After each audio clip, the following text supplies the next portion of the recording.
Gwe Nindalawitsi Selena Sylvester. My name is Selena Sylvester, and I'm from the Member 2 First Nations community, the Mi'kmaq community here in Nova Scotia at Cape Breton Island. I am a mom of 2 boys, ages 5 and 1, so my baby's sleeping right now. So let's see how we do here. So I'm going to focus this assignment on Chapter 15, Health and Well-Being, Developing the Emotional, Physical, and Spiritual Well-Being of Students, Staff, and Teachers by Patrick and Catherine. So out of this chapter, I wanted to take some points and relate it to my personal experience of going to school in my community. I went to school here from from grades 1 to grade 6. And after grade 6, I moved off reserve because we don't have 7, 8, 9 any more grades. So it was just up to grade 6. I didn't know any other children from the school that we went, and only the children from my own community. And everyone already knew each other. They developed those relationships from kindergarten up to grade 6. So they already all had friends, and we were these students who came, and they're like, well, who are these students? Like, where did you guys come from? It was a whole different culture, a whole different language class. So we went from studying Mi'kmaq language, Mi'kmaq history, to French, and that was a big change as well. It was just a whole different atmosphere because in the school on reserve, we even knew all the teachers. Some we were related to, some were our cousins. I remember having one of my aunties as one of my teachers, and so we all knew each other. Like, all the teachers knew my parents, my mom, and she knew them. So it was more of a close-knit community school type of thing. But I seen a lot of children struggle from my community after we switched from on reserve to off reserve. Just more behavioral issues with the change and not making friends, and there was a lot more challenges. So in the chapter, they said that parents will readily tell you that what they want from their children at school is for them to be happy, to fit in, and also to learn. And as a mother, I understand that because that's all I want for my children too. I want them to be happy, genuinely happy, to fit in and have friends, and to also learn. So I did a little bit of research on my own over this topic. So my Facebook social media page has a lot of people from my community and from the neighboring communities in Cape Breton.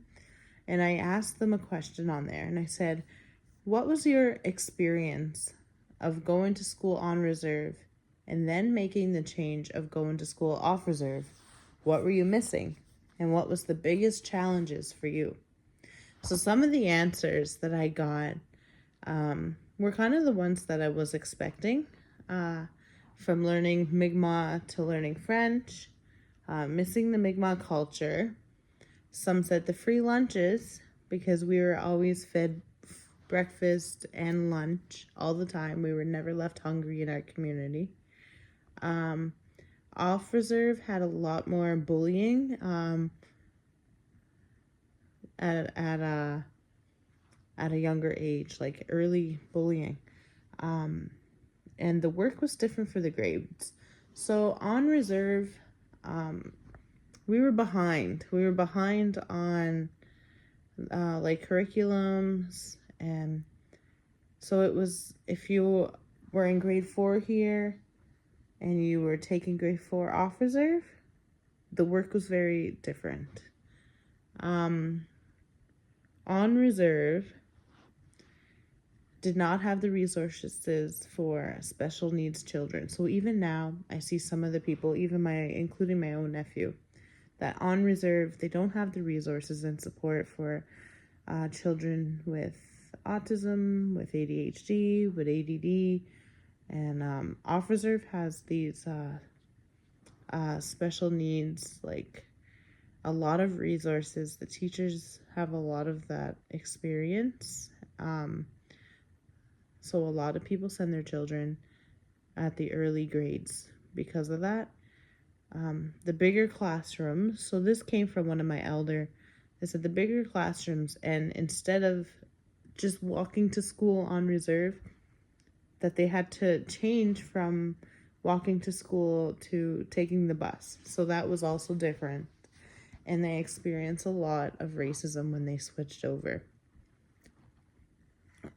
So I also want to touch base on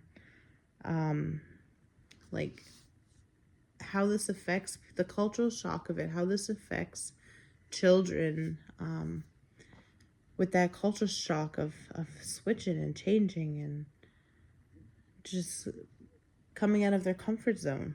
Because in the article it says, the Public Health Agency of Canada has provided one of the better definitions of positive mental health as the capacity of each and all of us to feel, think, and act in ways that enhance our ability to enjoy life and deal with challenges we face. It is a positive sense of emotional and spiritual well-being that respects the importance of culture, equity, social justice, interconnectedness, and personal dignity. Also, that research tells us that 1 in 5 people in Canada will experience a mental health problem or illness in any given year, and that 70% of adults who were experiencing mental illnesses reported that they had experiences onset of those illnesses in childhood, which has shocked me. 1 in 5 people in Canada. So they did mention that there is a lot of work to be done, and we know that there's still a lot of work to be done. And education has a significant role to play to develop the culture of well-being for all that also understands the well-being from a sustainable perspective. Students come to school with varying social, emotional skill levels from their home and community life. So switching from on reserve to off reserve, I think this was one of the biggest things that I felt that was missing as well, because the culture and the community life was very different. In our own community, sorry, my nose is itchy. In our own community, there is a lot more poverty, there's a lot more addictions, and these are just statistics. A lot of people were struggling at home. So some children would come into school, maybe they were hungry, maybe they heard their parents arguing, and I know this happens everywhere, but this was very regulated, very well known. So the teachers in our community knew a lot of these different emotions that they would be bringing into the school, and how to handle that, and how to talk to the children to connect with them and make them feel comfortable. So we learned that from Jardine and Marshall Johnson that Mi'kmaq educators incorporate spiritual well-being with respect for nature. And that's the holistic culture. There was one thing that I loved reading in the article, is that how circles can be very effective to teach us all of the SEL core competencies. Circles can create a deepening sense of caring for each other, a deeper sense of relationship with each other, and a deeper sense of community. So if I'm not a teacher right now, but if I were a teacher and I had my own classroom, I would definitely make sure that the seating was set in a circle, because I wouldn't want my students to learn by looking at somebody else's back, or having students have their back facing towards somebody else. So to have people more connected in a circle makes a big difference. And in some of my classes, we've actually done that. Like, can we move our classroom around so that it's better? And I always end up in a circle to be the best way. There was figure 2.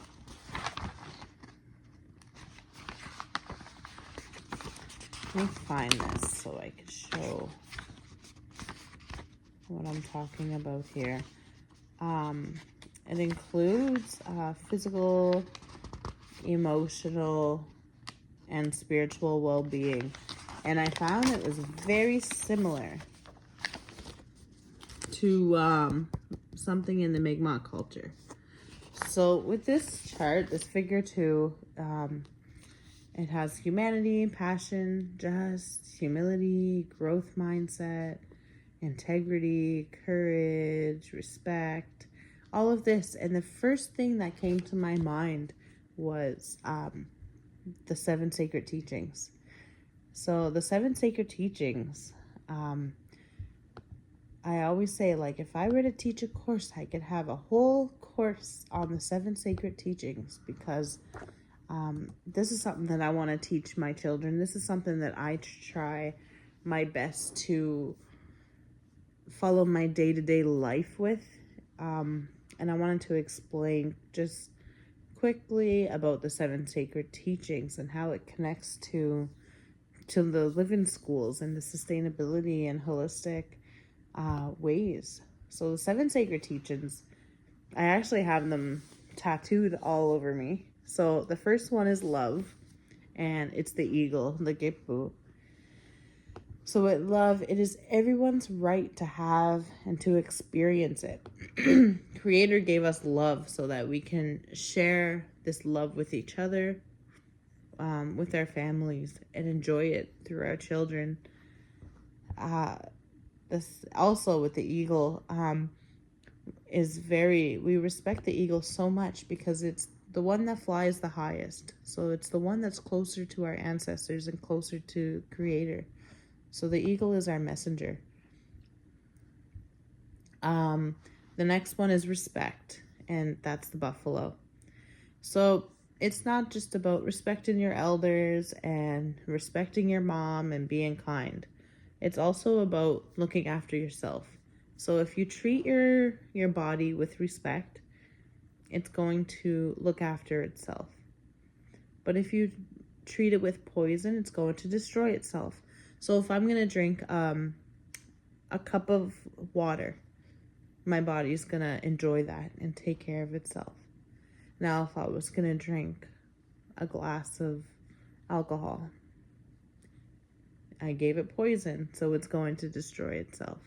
It's the same thing with Mother Earth. If we're going to be kind to Mother Earth or litter, it's the same thing. So the next one is courage, the bear. And it's not about just being courageous and, oh, I'm going to walk through the dark and I'm going to be this tough person.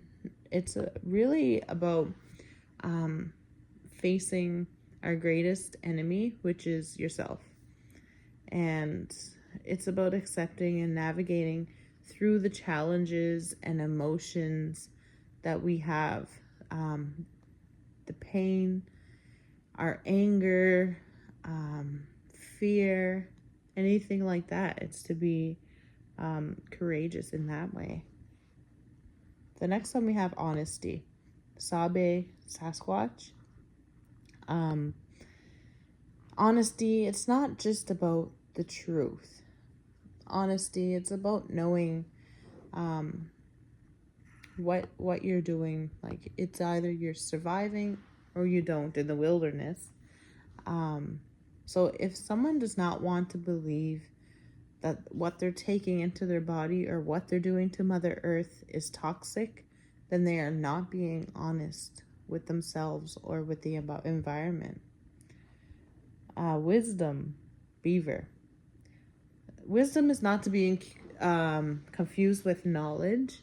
Wisdom is actually the gained experience that you had in life.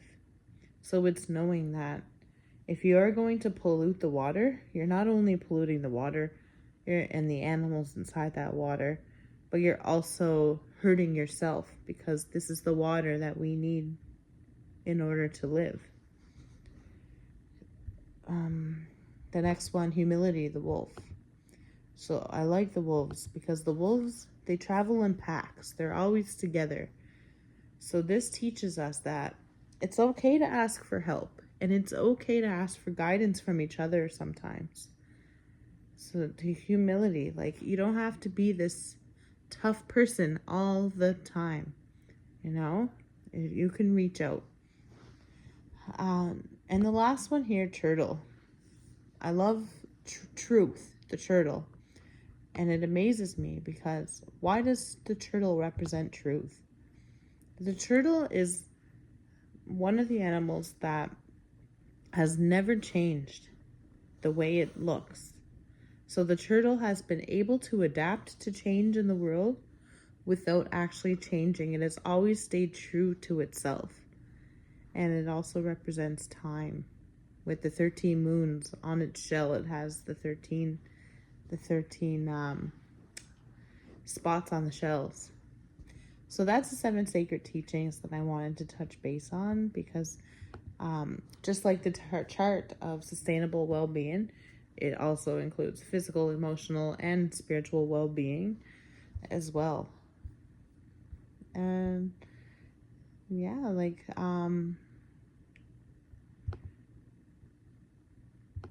I think that is what I wanted to really touch base on during circling back to my own experience with schools, is that I did have an overall great experience, but I did miss having my culture and the way we've done things here, because I remember going outside and I remember making things from the land.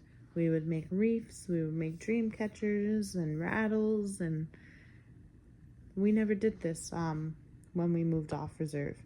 So it was a cultural shock. Yeah. So, Walalin, thank you for listening.